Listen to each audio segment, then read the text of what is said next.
ప్రియాం స్వరూపులైన పరం గురువులు పాదపద్మం నమస్కరిస్తూ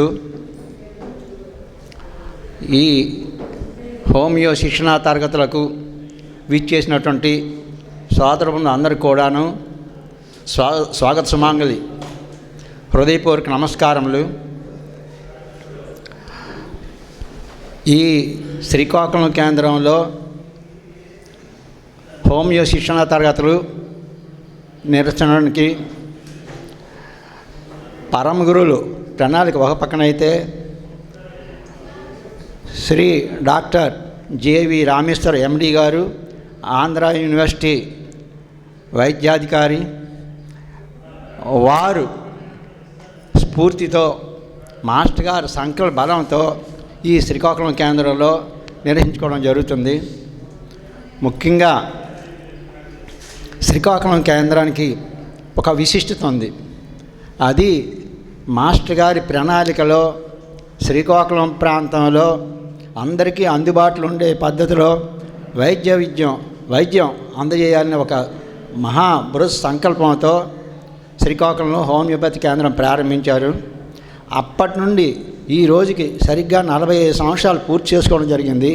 1981లో మాస్టర్ గారు శ్రీకాకుళంలో ఈ కార్యక్రమం నిర్వహించడం అయింది. 45 సంవత్సరాలు ఈ రోజుకి అంటే ఈ సంవత్సరం పూర్తి చేసుకోవడం అయింది. ఈ సందర్భంగా మన శ్రీకాకుళం కేంద్రంలో హోమియో శిక్షణ తరగతులు నిర్వహించనున్నది మా కేంద్రం తాలూకా అదృష్టంగా భావిస్తున్నాం. ముఖ్యంగా దీనికి ఎందరో మహానుభావులు సేవా సంకల్పంతో సేవా స్ఫూర్తితో దీన్ని నిర్వహించుకొని ఇంతవరకు తీసుకొచ్చారు.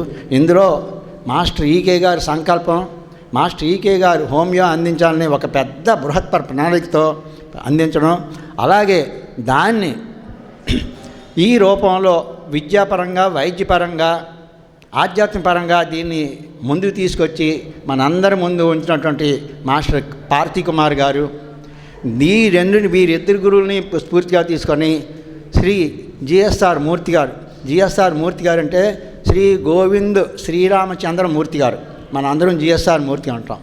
జిఎస్ఆర్ మూర్తి గారు వారు అక్కడ సంకల్పం మాస్టర్ గారిది అయితే భౌతికంగా ఇక్కడ అన్ని కార్యక్రమాలు నిర్వహించి ఈరోజు ఇటువంటి ప్రాంగణానికి కారణభూతులైనటువంటి వారు మాస్టర్ శ్రీ జిఎస్ఆర్ మూర్తి గారు. వారికి మాత్రం మన అందరం జీవితాంతం కూడా రుణపడి ఉంటాను ఈ సందర్భంగా మీకు తెలియజేస్తున్నాను. ఎందుకంటే ఇంతమందికి ఈ ప్రాంతంలో ఈ నలుమూలల ఈ శ్రీకాకుళం జిల్లాలో అన్ని ప్రాంతాల్లో హోమియో వైద్యుని అందించే ఒక సంకల్పాన్ని ఆయన దీనిగా తీసుకొచ్చారు. అటువంటిది వారిని ఈరోజు మనం స్మరించుకుంటున్నాం. ముఖ్యంగా వారి జన్మదినం కూడా మొన్న శివరాత్రి మరుసటి రోజే అవుతుందని ఆయన చెప్పడం నాకు జరిగింది. సో ఈ కారణం ఏదైనప్పటికీ కూడా సంకల్పం అటువంటిది కాబట్టి ఈ సందర్భంగా ఇటువంటి కార్యక్రమం మనం నిర్వహించుకోవడం నిజంగా మన అందరం కూడా అదృష్టవంతులం. శ్రీ జేవి రామేశ్వర గారు మాస్టర్ జిఎస్ఆర్ మూర్తి గారు ఉన్నప్పటి నుండి హోమియో వైద్యం చక్కగా జరిగింది. మధ్యలో కోవిడ్ వచ్చినప్పుడే కొద్దిగా బ్రేక్ వచ్చింది. కోవిడ్ వచ్చిన తర్వాత కూడా మళ్ళీ అదే స్ఫూర్తితో మన డాక్టర్ జి రామేశ్వర్ గారు మాస్టర్ గారు స్థాపించిన జనకులంలో విద్యను అభ్యసించి వారు ఉన్నత విద్య అభ్యసించి మళ్ళీ తిరిగి శ్రీకాకుళం కేంద్రానికే ఎక్కువగా సేవ చేసే వారు సంకల్పానికి మాత్రం మనందరం ధన్యవాదాలు తెలియజేయాలి. ఎందుకంటే ఎక్కడున్నా ఏమన్నా మన పట్టణాన్ని, మన పెరిగిన ఊరిని, గ్రామాన్ని, మన జన్మస్థలాన్ని మర్చిపోకుండా చేయడం అందరికీ అవ్వదు. అటువంటి కార్యక్రమం వారి ద్వారా జరుగుతుందంటే నిజంగా మన అందరం అదృష్టవంతులం. ఈ కార్యక్రమంలో ముఖ్య భాగంగా ఈరోజు ఈ శిక్షణా తరగతులు మనం ప్రారంభించుకుంటున్నాం. ఇదంతా వారి తాలూకా స్ఫూర్తి తప్ప మనదేం కాదు. అయితే ముఖ్యంగా మీ అందరికీ నేను కోరేది ఏంటంటే, నా విన్నపం ఏమిటంటే, వారు ఎంత సంకల్పంతో మాస్టర్ గారి ఆశయాలను ఈరోజు ఈ రూపంలో మన ముందుకు తీసుకొచ్చారంటే దీన్ని మీరు అందరూ కూడా ప్రతి ఒక్కరు చక్కగా విషయాలన్నీ అర్థం చేసుకొని ఇంకా మాస్టర్ గారు మనకు అందించిన సేవా మార్గాన్ని మీ ద్వారా అందరిలోకి తీసుకెళ్ళాలి. ఇది మాస్టర్ ఈకే గారి సంకల్పం. దాన్ని మనం ఏదో తెలుసుకొని మనం ఆచరించి తోటి వాళ్ళకి సేవ చేసే అవకాశం మనకి కావాలి. అందువల్ల ఈ సమయాన్ని మీరు అందరూ కూడా దయచేసి ప్రతి ఒక్కరూ చక్కగా తెలుసుకోండి. ఇవి ఎల్లప్పుడూ మనకి ఇలాంటి అవకాశాలు రావు. మాకు కూడా మా శ్రీకాకుళం కేంద్రానికి కూడా 45 సంవత్సరాల తర్వాత ఈ శిక్షణా తరగతిలో అవకాశం వచ్చింది. అంటే అది అందుకు మీరు అందరూ ఆలోచించి ఈ అవకాశాన్ని సద్వినియోగం చేసుకొని మాస్టర్ గారు మనకి అందించిన ఆశయాల్లో కొన్ని ఆశయాలైనా మన జీవితంలో నెరవేర్చడానికి ఒక అవకాశం వస్తుంది. ఈ అవకాశాన్ని తెలుసుకొని మన అందరం తెలుసుకొని మనం ఆచరించి తోటి వాళ్ళ కూడా ఆచరించి సమాజానికి సేవ చేయాలి. ఇదే మాస్టర్ గారు ఒకే ఒక్క సంకల్పం. చివరిగా నేను ఒక విషయం మీకు చెప్పేది ఏంటంటే, మాస్టర్ ఈకే గారు ఒక్క విషయం చెప్పారు. నేను ఎప్పుడూ ఏనాడు ఎవరిని ఏ గురి దక్షిణ కోరలేదు, కానీ ఈరోజు మీకు నేను కోరుతున్నాను. ఆ కోరుతున్నది ఏమిటి అంటే, నేను మీకు ఎలాగైతే తయారు చేసి సమాజానికి అందించానో మీ వంతుగా మీరు ఒక్కొక్కరు 10 మంది తయారు చేసి సమాజానికి అందించన్నారు. అంతటి మహత్తరం అంటే మాస్టర్ గారు వాళ్ళు ఎంతమంది ఇవాళ నేను ఎక్కడ ఇలా ఉన్నానంటే అది మాస్టర్ గారు అనుగ్రహం, జిఎస్ఆర్ మూర్తి గారు అనుగ్రహం. సో ఇటువంటివన్నీ ఉన్నాయంటే దీన్ని మనం స్ఫూర్తిగా తీసుకొని మా అందరం కూడా ఇంకా చక్కగా మనం నిర్వహించుకోవాలని ఈ సందర్భంగా మీ అందరికీ విన్నపం చేస్తాం. మనం ఎప్పుడూ entire life we are a student, we are not a teacher, that you have to learn. అది మనం గుర్తుపెట్టుకుంటే మనం ఇంకా ముందుకు వెళ్ళడానికి కాకుండా.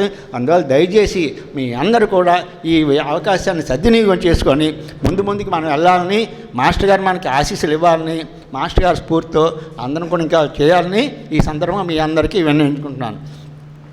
మొదటగా మన డాక్టర్ గారు జె రామేశ్వర గారు వచ్చి ఆశీస్సులు కావాల్సిందిగా కోరుతున్నాను.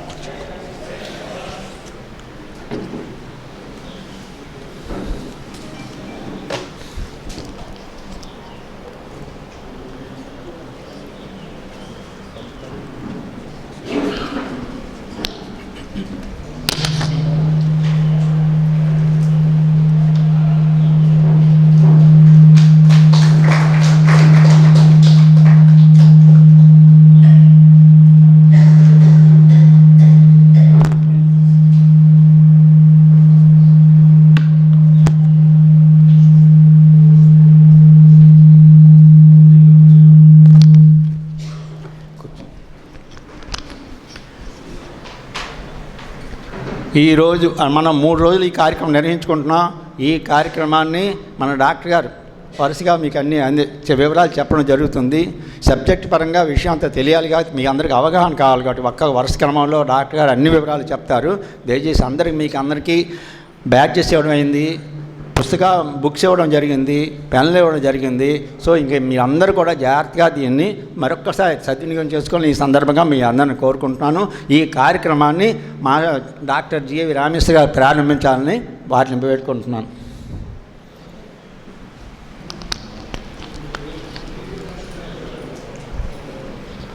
ముందుగా డాక్టర్ గారు జ్యోతి ప్రజ్వలనం చేసి ఈ కార్యక్రమం రావాల్సిందిగా కోరుతున్నాను.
శ్రీ గురుభ్యో నమః.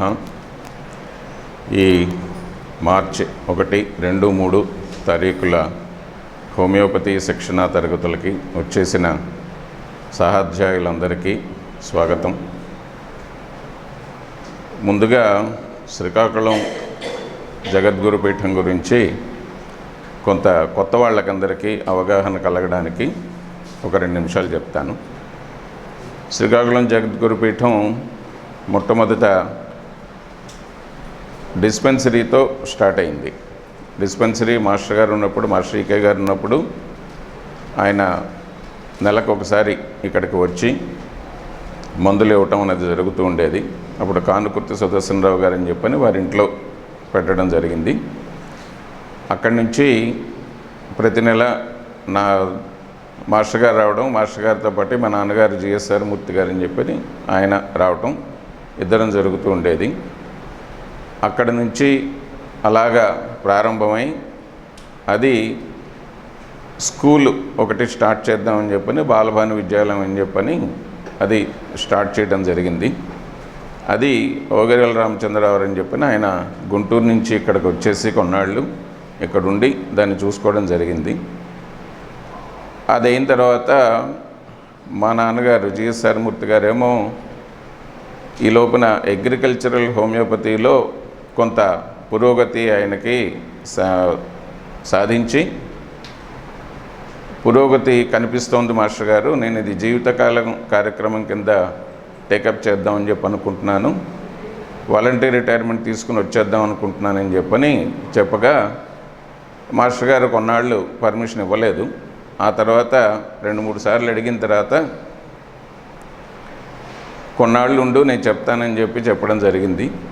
అది ఒక 2 ఏళ్ళు అయిన తర్వాత మళ్ళీ నాన్నగారు పదే అడగడంతో అంతవరకు ట్రస్ట్లో ఎవరికి ఇవ్వని పర్మిషన్ నాన్నగారికి ఇవ్వడం జరిగింది మాస్టర్ గారు. అంతకుముందు మాస్టర్ గారిని చాలామంది ఇట్లాగా ఉద్యోగం వాలంటీర్ రిటైర్మెంట్ తీసుకుని వచ్చేసి ట్రస్ట్ తాలూకా కార్యక్రమాల్లో మేము భాగం అవుతాము, మమ్మల్ని ఇక్కడే ఉండిపోనివ్వండి అని చెప్పని ఎంతమంది అడిగినా సరే వాళ్ళకి ఎవరికి పర్మిషన్ ఇవ్వలేదు మాస్టర్ గారు.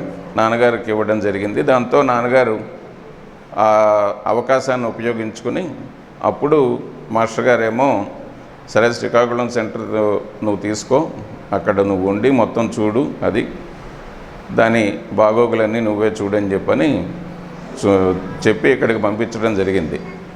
ఓగరేల రామచంద్రరావు తర్వాత నాన్నగారు ఇక్కడికి వచ్చి ఇక్కడ కార్యక్రమాలన్నీ నిర్వహించటం, ముందుగా డిస్పెన్సరీ, తర్వాత స్కూలు నిర్వహించడం జరిగేది.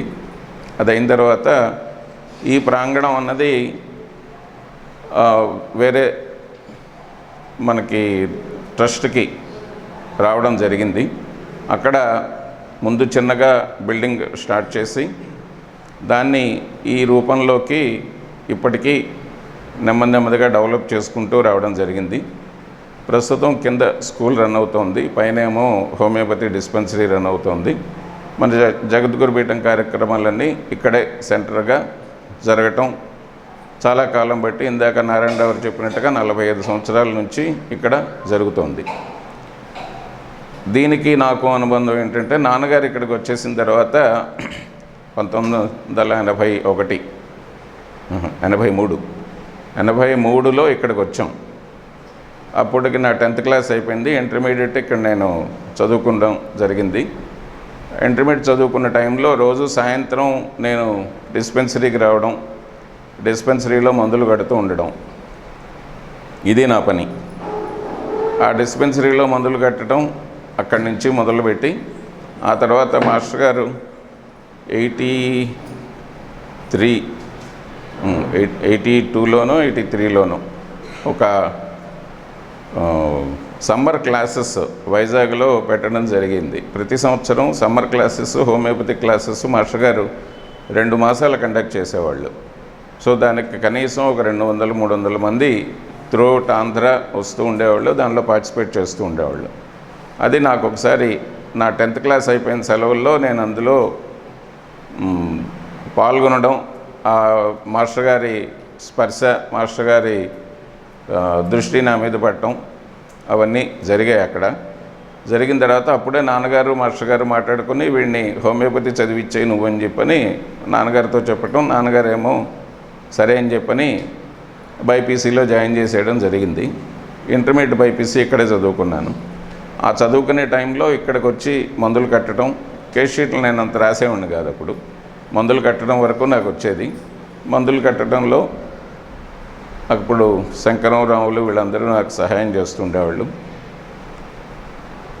అది అయిన తర్వాత BHMS గుడివాడలో నేను చదువుకున్నాను. చదువుకునే టైంలో కూడా సెలవులు అన్నాళ్ళు కూడా డిస్పెన్సరీకి రావడం, ఇక్కడ ఏదో కార్యక్రమం చేస్తూ ఉండడం. ఆ తర్వాత నెమ్మదిగా కేస్ టేకింగ్లోకి వచ్చాం. ఫైనల్ ఇయర్ అయిపోయిన తర్వాత ఇంటర్న్షిప్ కూడా అయిపోయిన తర్వాత ఫైనల్ ఇయర్ అయిన తర్వాత ఇంటర్న్షిప్ పోస్టింగ్ ఇక్కడే వేయించుకున్నాను నేను, శ్రీకాకుళంలో. నేను ఆ ఫెసిలిటీ మాకు ఉండేది, గవర్నమెంట్ కాలేజీలో చదివా కాబట్టి. సో గవర్నమెంట్ హోమియో డిస్పెన్సరీలో ఎక్కడైనా పని చేయొచ్చు. ఒక 9 నెలలు ఇస్తారు, 3 నెలలు మాత్రం గుడివాడలోనే చేయాలి. ఆ 9 నెలలు నేను ఇక్కడే చేయడం జరిగింది. ఆ 9 నెలలు కూడా డిస్పెన్సరీ వర్కే. అప్పటికింకా నేను ప్రిస్క్రిప్షన్ స్టేజ్కి ఎప్పుడూ కూడా రాలేదు. ఆ 9 నెలలు ఇక్కడే వర్క్ చేసుకుని మళ్ళీ కేస్ టేకింగు, మెడిసిన్స్ డిస్పెన్సింగు వీటిల్లోనే ఉన్నాను. అది అయిన తర్వాత నేను విశాఖపట్నం మూవ్ అవ్వాల్సిన పరిస్థితి వచ్చింది.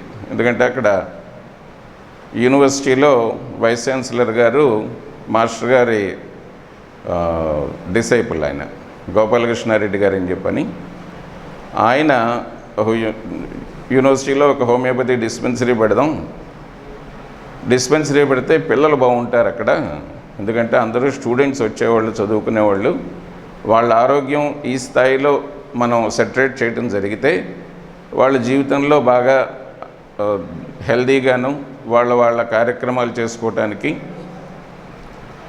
మనం ఒక స్థాయిని ఏర్పరిచి వాళ్ళని హెల్దీగా తీర్చిదిద్దడం జరిగితే ఇక్కడి నుంచి పంపిద్దాం అని చెప్పని ఆయన ఉద్దేశం. అది దానికి గాను ట్రస్ట్లో పార్వతీ కుమార్ గారిని, హోమియోపతి చదువుకున్న వాళ్ళు ఎవరైనా ఉంటే నాకు చెప్పండి, మనం ఇక్కడ పెడదామని చెప్పానంటే అప్పుడు నా పేరు పార్వతీ కుమార్ గారు చెప్పడం జరిగింది. సో వారి ద్వారా నేను యూనివర్సిటీలో మెడికల్ ఆఫీసర్గా నాకు పోస్టింగ్ ఇవ్వడం జరిగింది. అప్పటి నుంచి ఇప్పటి వరకు అంటే 92లో నేను యూనివర్సిటీలోకి వెళ్ళాను. 92 నుంచి ఇప్పటి వరకు యూనివర్సిటీలో సర్వీస్లోనే ఉన్నాను నేను.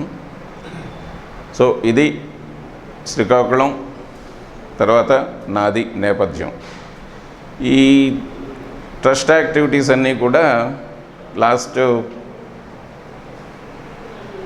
హోమియో డిస్పెన్సరీస్ ట్రస్ట్వి నేను గత 5-6 ఏళ్ళ నుంచి ఇందులో యాక్టివ్గా ఇన్వాల్వ్ అయ్యి చూడటం జరుగుతుంది.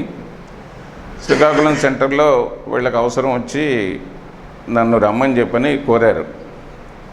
దానికి నేను గత 2 సంవత్సరాల నుంచి నెలకు ఒకసారి వచ్చి చూసి వెళ్తున్నాను. అలాగే లాసన్స్ బే కాలనీలో ప్రతి ఫ్రైడే అక్కడ కూడా వైజాగ్లోనే చూడడం జరుగుతుంది. ఈ 2 ప్రస్తుతం ట్రస్ట్లో జరుగుతున్న కార్యక్రమాలు నా ద్వారాను. సో దానికి నాకు అవకాశం జగద్గురుపీఠం శ్రీకాకుళం శాఖ వారు ఇచ్చినందుకు గాను నాకు ధన్యవాదాలు. ఎందుకంటే ఆపర్చునిటీ రావటం అనేది అది మాస్టర్ గారు ఇచ్చినట్టే లెక్క. వాళ్ళ అవసరం ఉన్నా సరే అవకాశం మనకు రావాలంటే మాస్టర్ గారు ఇవ్వాల్సిందే, లేదంటే మాస్టర్ గారి దగ్గరికి తీసుకోరు. అక్కర్లేని ఇవన్నీ వస్తాయని చెప్పని మాస్టర్ గారు అవకాశం ఇవ్వడం చాలా తక్కువ. సో అది ఆ నేపథ్యం. అక్కడి నుంచి మాస్టర్ గారు అసలు మాస్టర్ హోమియో వైద్యాలయం ఉన్నది ఒక సదుద్దేశంతో ప్రారంభించడం జరిగింది. సో మాస్టర్ గారి ఉద్దేశం వెనక మాస్టర్ గారి భావన ఎట్లా ఉందో అది కూడా ఒకసారి చెప్తాను మీకు. మాస్టర్ గారి 2వ అబ్బాయి బుజ్జి గారికి ఒంట్లో బాగాలేనప్పుడు ఆయన చదువుకుని హోమియోపతి చదువుకుని మాస్టర్ గారు బుజ్జి గారిని హెల్దీగా తీర్చిదిద్దడం జరిగింది. ఎందులోని వైద్యం రావట్లేదు ఇంకా అని చెప్పని అక్కడి నుంచి మాస్టర్ గారు ఇది మన ఒక్కళ్ళకే పరిమితం అవ్వకూడదు, మొత్తం ప్రపంచవ్యాప్తంగా అందరికీ దీన్ని నేను విస్తృతం చేస్తానని చెప్పని ఆయన ఉన్నంతకాలం ఆయన శిష్యులందరికీ ప్రతి ఊళ్ళోనే ఒక సెంటర్ ఉండాలని చెప్పని ఉద్దేశంతో ఎవరు అడిగితే వచ్చి మా దగ్గర ఒక డిస్పెన్సరీ ఓపెన్ చేయండి అంటే డిస్పెన్సరీ ఓపెన్ చేసి అందులో మొత్తం అంతా కూడా ఫ్రీగా మందులు ఇవ్వటం అనేది జరుగుతుంది. ఇది అలా జరిగిన వద్దే ఇంత విస్తృతం అయ్యి ఈ రోజుల్లో ఇంతమంది మళ్ళీ హోమియోపతిక్ డాక్టర్లు తయారవడం జరిగింది. అంటే ఒక చిన్న విత్తనం, ఆ విత్తనం ఒక చిన్న ఆలోచన ఎంత విస్తృతంగా ఈరోజు ఒక 40 ఏళ్ళు 50 ఏళ్ళు అయ్యేసరికి ఎంత పెద్ద పెరిగి అది పైకి వస్తుందో మనం ప్రత్యక్షంగా చూడవచ్చు. నేను ప్రత్యక్షంగా చూస్తున్నాను, మీరు చూస్తారు రేపు. తర్వాత మనకి వేదంలో ఒక వాక్యం ఉంది, స్వాధ్యాయాన్మా ప్రమదః అని చెప్పని. అంటే ముందు స్వాధ్యాయం చేసుకోవాలి, అంటే మనంతటా మనం చదువుకోవడం జరగాలి. తర్వాత స్వాధ్యాయ ప్రవచనాభ్యాం, మనం చెప్పింది మనం నేర్చుకున్నది 10 మందికి చెప్పాలి. ఇది ఫ్రీగా జరగాలి. ఆ ఫ్రీగా జరగటం అన్నది మన ద్వారా ఒక సైన్స్ అన్నది మనం పూర్తిగా నేర్చుకున్న తర్వాత 10 మందికి దాన్ని మన తర్వాత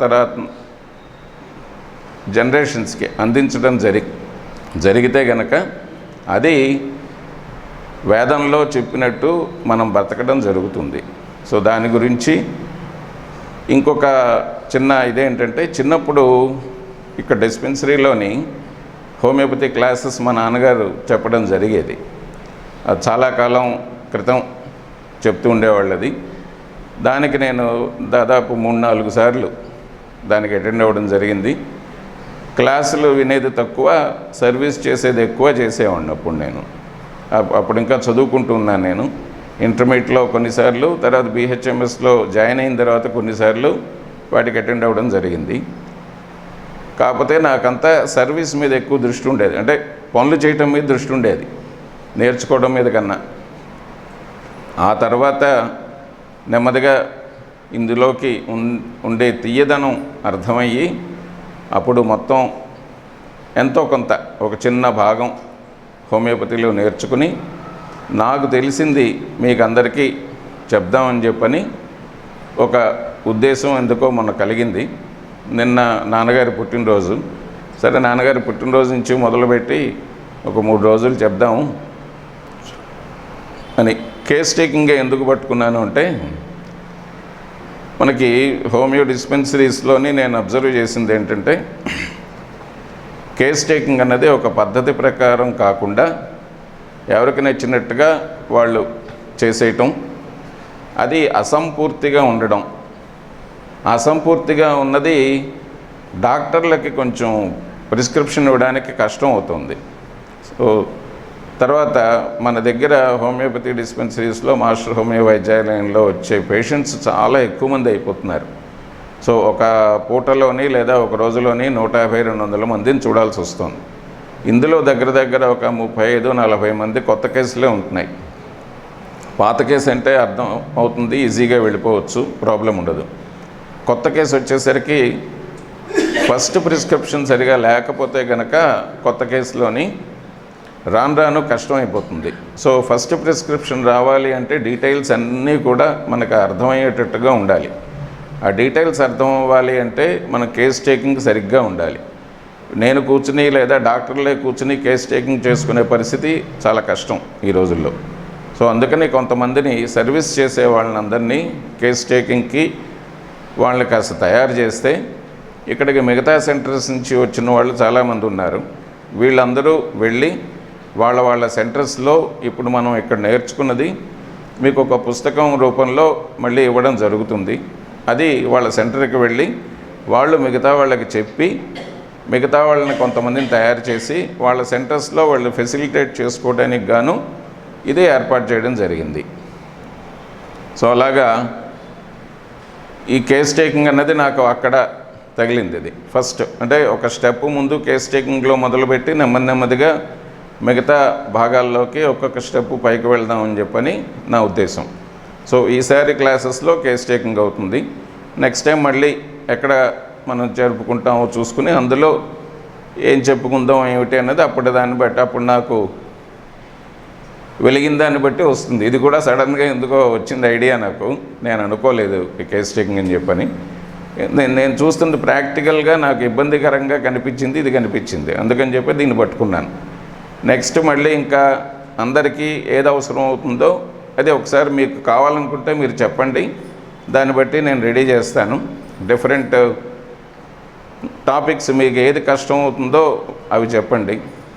తర్వాత ఇక్కడ మనకు వచ్చిన వాళ్ళల్లో నాన్ ప్రొఫెషనల్స్ ఇద్దరూ ఉన్నారు. బిహెచ్ఎంఎస్ స్టూడెంట్స్ చాలామంది తాడేపల్లిగూడ నుంచి, విజయనగరం నుంచి, మిగతా చోట్ల నుంచి రావడం జరిగింది. హోమియోపతి డాక్టర్లు గారు కూడా ఒక ఆయన ఇద్దరు వచ్చారు. సో చాలా బాగుంది అది ఆ గ్యాదరింగ్. మీకు అందరికీ మళ్ళీ స్పెషల్గా ఆహ్వానం ఇక్కడికి. సో మీ మీద, ఎందుకంటే మీ మీద మాకన్నా ఎక్కువ బాధ్యత మీకు ఉంటుంది. మీరు దీన్ని సరిగా ఉపయోగించుకుని మీ సెంటర్స్లో మీ దగ్గర ఉండే వాళ్ళని మీరు కూడా ట్రైనప్ చేసుకోవచ్చు. ట్రైనప్ చేసుకుని వాళ్ళని మీరు తయారు చేసుకుంటే మీకు మీ డిస్పెన్సరీస్లో కూడా ప్రిస్క్రిప్షన్ ఈజీగా ఉంటుంది. నేను ఇచ్చే ఇంకొక సలహా కొత్త బయటకు వస్తున్న డాక్టర్లకే లేదా చదువుతున్న డాక్టర్లకే ఏంటంటే, ఏదో ఒక దగ్గర పల్లెటూళ్ళలోని మీరు మీ సొంతంగా ఒక డిస్పెన్సరీ రన్ చేసుకోండి. మీ సొంతమో లేదంటే ట్రస్ట్ సంబంధమో ఏదో ఒకటి, మొత్తం మీద ఒక ఫ్రీ డిస్పెన్సరీ రన్ చేసుకోండి. ఫ్రీ డిస్పెన్సరీ రన్ చేసుకుంటే వచ్చే అడ్వాంటేజెస్ 2-3 ఉంటాయి. ఒకటి, విస్తృతమైన కేసెస్ మీకు వస్తాయి. అంటే అక్కడ ఇక్కడ తగ్గనివి, తర్వాత బాగా అవసరం ఉన్నవి మీ దగ్గరకు వస్తూ ఉంటాయి. ఇండియాలో మనకి ఇంకా మెడిసిన్ అన్నది అఫోర్డబిలిటీ పూర్తిగా చెయ్యలేని కుటుంబాలు చాలా ఉన్నాయి. సో వాటికన్నిటికీ మనం సర్వీస్ చేయటం అన్నది దాని ద్వారా జరుగుతుంది. రెండోది, మనం ఎంత పెద్దవాళ్ళకి ట్రీట్మెంట్ చేసినా కూడా మనకి సంతృప్తి అన్నది రాదు. ఒక పేదవాడికి, ఒక అవసరమైన వాడికి కరెక్ట్గా మనం సర్వీస్ చేయగలిగితే దాని నుంచి వచ్చే సంతృప్తి, తర్వాత దాని ద్వారా మనకు వచ్చే బ్లెస్సింగ్స్, ఇవి చాలా ఎక్కువ ఉంటాయి. ఈ 2 అడ్వాంటేజెస్ ఉంటాయి. ఇంకొక అడ్వాంటేజ్ ఏంటంటే అదొక బేస్ కింద తయారవుతుంది మీకు. మీరు బేస్ స్ట్రాంగ్గా వేసుకుని దాని మీద పిల్లర్స్ కట్టుకుంటే మీ జీవితంలో మీరు నెమ్మదిగా బాగా పైకి రావడం జరుగుతుంది. ఆ డాక్టర్, మీరు ఆ డిస్పెన్సరీలో పనిచేసి బయటకు వెళ్ళిన తర్వాత ఒక 10 ఏళ్ళు 15 ఏళ్ళు అయిన తర్వాత ఆ డాక్టర్ గారు నాకు అలా మంది ఇచ్చారండి, తగ్గిందండి అని చెప్పని వాళ్ళు 10 మందితో చెప్పుకోవడం జరుగుతుంది. అదొక గుడ్ విల్ కింద మీకు తయారవుతుంది. సో అలాగా ఒక డిస్పెన్సరీ అన్నది, ఫ్రీ డిస్పెన్సరీ అన్నది తప్పనిసరిగా ఏర్పాటు చేసుకోండి. ఏర్పాటు చేసుకుంటే ఫ్రీ డిస్పెన్సరీ లేదా మినిమం అమౌంట్ ఒక 30 రూపీసో 50 రూపీసో ఎంతో కొంత మీ ఎక్స్పెన్సెస్ మీరు మళ్ళీ దాని మీద మీకు ఫైనాన్షియల్గా బర్డెన్ అవ్వకుండా అది పెట్టుకుంటే మీకు అది ఈజీగా ఉంటుంది. దానికి వచ్చే డబ్బులు అక్కడే ఖర్చు పెట్టేసుకుని మీరు హ్యాపీగా బయటకు వచ్చేయటం, మీ చేతిదేది పడకుండా చూసుకోండి దాని మీద. అలా అయితే మీకు ఈజీగా ఉంటుంది, అది రన్ అయిపోతుంది అట్లాగా. సో అది నేను ఆల్రెడీ చేస్తూ వచ్చాను, జరుగుతుంది అది. అక్కడ శ్రీనివాసరావు అని చెప్పని ఆయన ఆ డిస్పెన్సరీని పూర్తి స్థాయిలో రన్ చేయడం జరుగుతుంది అక్కడ. అలాగే లాసెన్స్ బై కాలనీలో స్వామి గారు అని చెప్పని ఉన్నారు. స్వామి గారు ఒకసారి నిల్చోండి.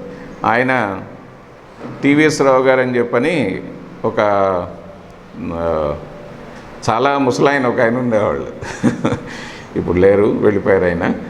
ఆయన దగ్గర నుంచి ఆయన మాస్టర్ గారి టచ్లోకి వచ్చి మాస్టర్ ఈగే గారితో కూడా ఆయనకు పరిచయం ఉంది. ఆయన లాసెన్స్ బై కాలనీలో ఆయన పూర్తిగా సర్వీస్ చేస్తుంటారు. నావాణి కూడా మొత్తం ప్రింటింగు వర్క్ అంతా కూడా ఆయనే చూసుకుంటారు. సో అలాగా ఇవన్నీ రన్ అవుతూ ఉండాలి.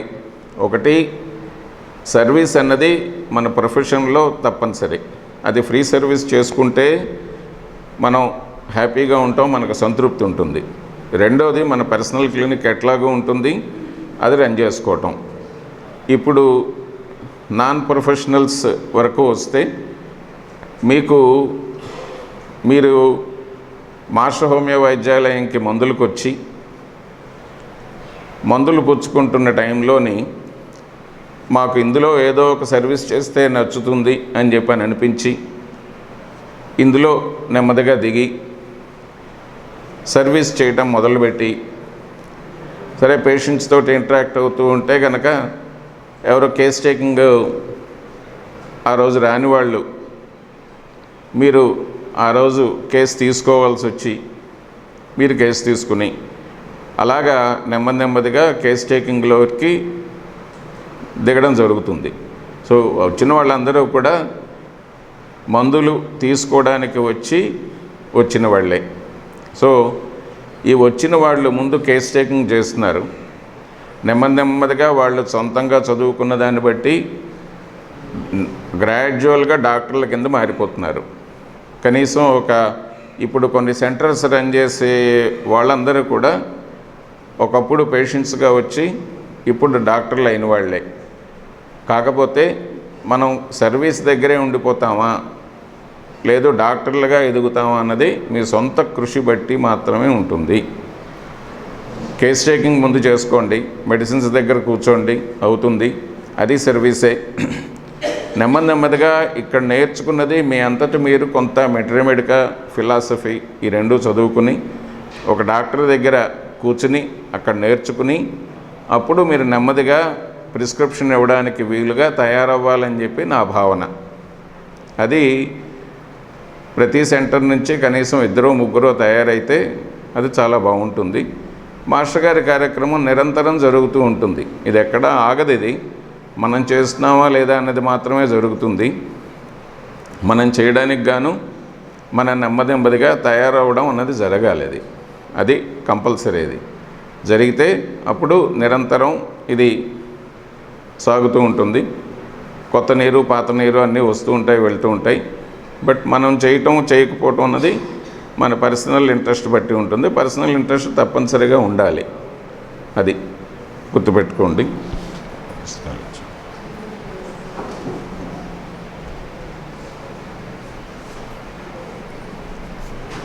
మన పర్సనల్ క్లినిక్లో కానివ్వండి లేదా మాస్టర్ హోమియో వైద్యాలయంలో కానివ్వండి, ఒక పేషెంట్ వచ్చిన దగ్గర నుంచి చివరి వరకు ఒక క్రమ పద్ధతిలో ఉన్నది మాస్టర్ గారు ఏర్పరచడం జరిగింది.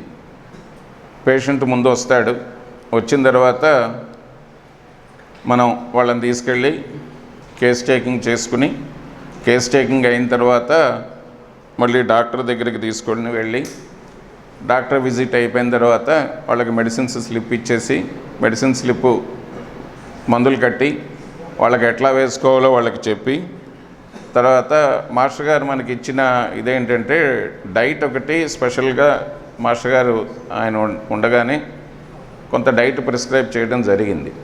ఆ డైట్ మనం వాళ్ళకి చెప్పి ఏం తినాలి ఏం తినకూడదు, ఎట్లా ఉండాలి ఎట్లా ఉండకూడదు అని చెప్పి వాళ్ళని పంపించడం జరుగుతుంది. తర్వాత మళ్ళీ ఎప్పుడు రావాలి అన్నది ఒక డేట్ ఇవ్వటం, ఆ డేట్కి మళ్ళీ వాళ్ళని రమ్మంటాం చేస్తాం. ఇందులోని జనరల్గా మెడిసిన్స్ ఇచ్చే దగ్గర జనరల్ డైట్ అనేది వాళ్ళు చెప్తారు. డాక్టర్ దగ్గరేమో ఆ పర్టికులర్ జబ్బుకి ఇంకేదన్నా యాడ్ చేసుకోవటము లేదా తగ్గించుకోవటము చేసేదన్నది డాక్టరే చెప్పాల్సి వస్తూ ఉంటుంది. ఇది మాస్టర్ గారు ఒక సర్వీస్ కింద పెట్టుకుని ఈ సర్వీస్ మీరు చెయ్యకపోతే కనుక నష్టపోయేది మీరే అని చెప్పి దీన్ని పూర్తిగా చెప్పడం జరిగింది. ఇది ఇప్పుడు మనం సబ్జెక్ట్లోకి వెళ్ళిపోదాం. ఇంకా అది ఎస్కేప్ అవుట్ అయ్యండి, తీసేయండి, క్లోజ్ చేసేయండి.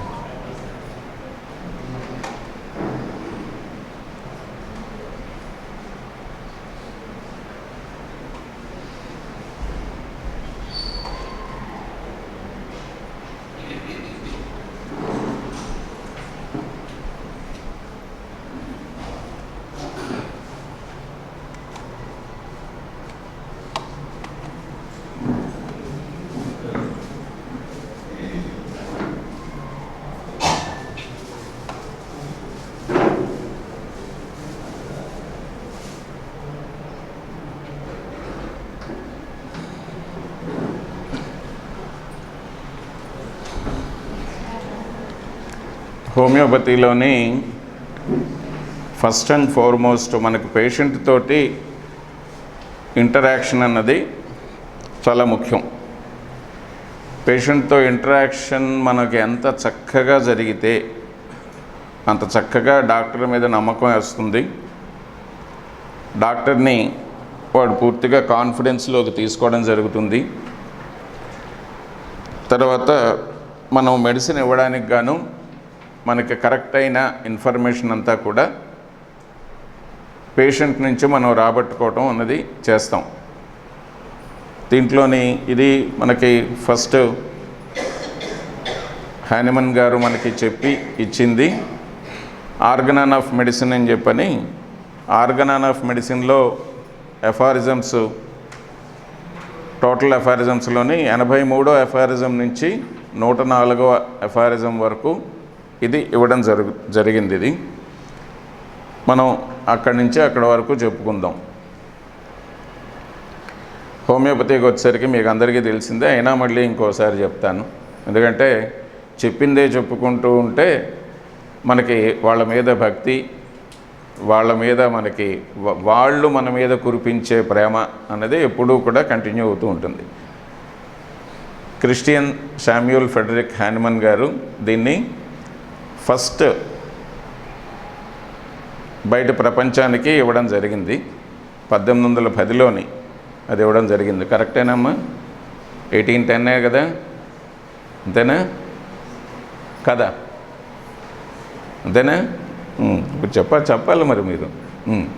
1810లోని బయట ప్రపంచానికి ఒక మెడికల్ మ్యాగజైన్లోని దాన్ని పబ్లిష్ చేయడం జరిగింది. అదొక ప్రిన్సిపల్ కింద పబ్లిష్ చేశారు హానిమన్ గారు.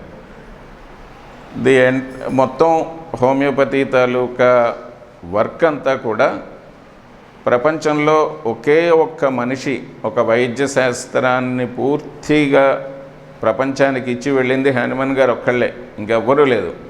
మీరు బయట మెడికల్ వరల్డ్లో మిగతా మెడికల్ సిస్టమ్స్లో ఏదైనా తీసుకోండి, అది ఒక 10 మంది 15 మంది దాన్ని డెవలప్ చేసి కొంత స్టాల్ వర్డ్స్ అందులో దాన్ని ఎక్స్పెరిమెంట్ చేసి ఇది కాదు ఇది కాదు ఇది అని చెప్పి యాడ్ చేసుకుని వెళ్ళటం అన్నదే జరిగింది. కానీ హానిమన్ గారు ఒక్కళ్ళే మాత్రం దాన్ని పూర్తిగా ఆయన జీవితకాలంలో మనకి సంపూర్ణంగా తయారు చేసి ఇందులో ఇంకా మీరు దీన్ని పూర్తిగా ఫాలో అయితే సరిపోతుంది, ఇంకా ప్రత్యేకంగా ఇంకేం మీరు యాడ్ చేసుకోక్కర్లేదు అన్నది ఇవ్వడం జరిగింది. దాని ఎక్స్ప్లెనేషన్స్ చాలామంది డాక్టర్లు ఇచ్చారు. మనకున్న మిగతా లిటరేచర్ అంతా కూడా హానిమన్ గారు ఇచ్చిన దాన్ని డెవలప్ చేయటం జరిగింది అంతే. సో ఇందులో మనకి మెయిన్గా ఉన్నవి ఒకటి ఆర్గనాను, రెండోది మెట్రోమెడికా, మూడోది క్రానిక్ డిసీజెస్. ఈ మూడు కూడా హానిమన్ గారు మనకి ఇవ్వడం జరిగింది. మీకు కావాలంటే లైట్లు ఆపేస్తే ఇంకా బాగా కనిపిస్తుందేమో చూసుకోండి. అక్కడిది ఆపేయండి.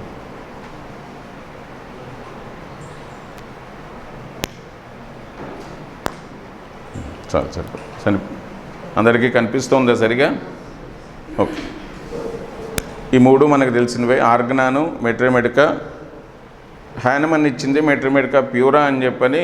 మెట్రోమెడికా ప్యూర్ ఫామ్లో అంటే ప్రూవింగ్స్ చేసి ప్రూవింగ్స్ నుంచి వచ్చిన ఇన్ఫర్మేషన్ అంతా కూడా మెట్రోమెడికా ప్యూరా అని చెప్పని హానిమన్ గారు మనకి ఇవ్వడం జరిగింది. అది ఎప్పుడైనా ఎవరైనా చదివారా మెట్రోమెడికా ప్యూరా? కాలేజీలో చదువుతున్న వాళ్ళు మీరు చదివారా? వెరీ గుడ్, శుభం. నేను దగ్గర ఒక 15 డ్రగ్గులు మెట్రోమెడికా ప్యూరాలో చదువుకున్నాను.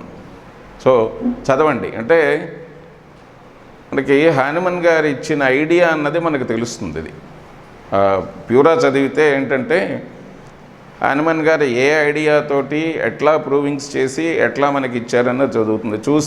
చదివితే విపరీతమైన బోరు కొడుతుంది, అయినా సరే చదవండి. చదివితే మనకు వచ్చేది ఏంటంటే ఆయన బ్లెస్సింగ్స్, ఆయన మైండ్ మనకు వస్తుంది.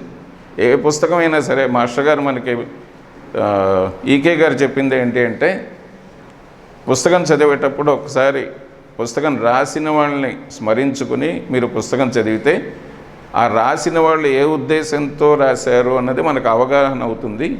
అది ఒక వెలుగులాగా మనకి బ్యాక్గ్రౌండ్ లాగా ఉండిపోయి దాని మీద నుంచి మనం మిగతాదంతా డెవలప్ చేసుకోవచ్చు అని చెప్పని. సో ఆ మెట్రోమెడికా ప్యూరా హానిమన్ తాలూకా పూర్తి మైండ్.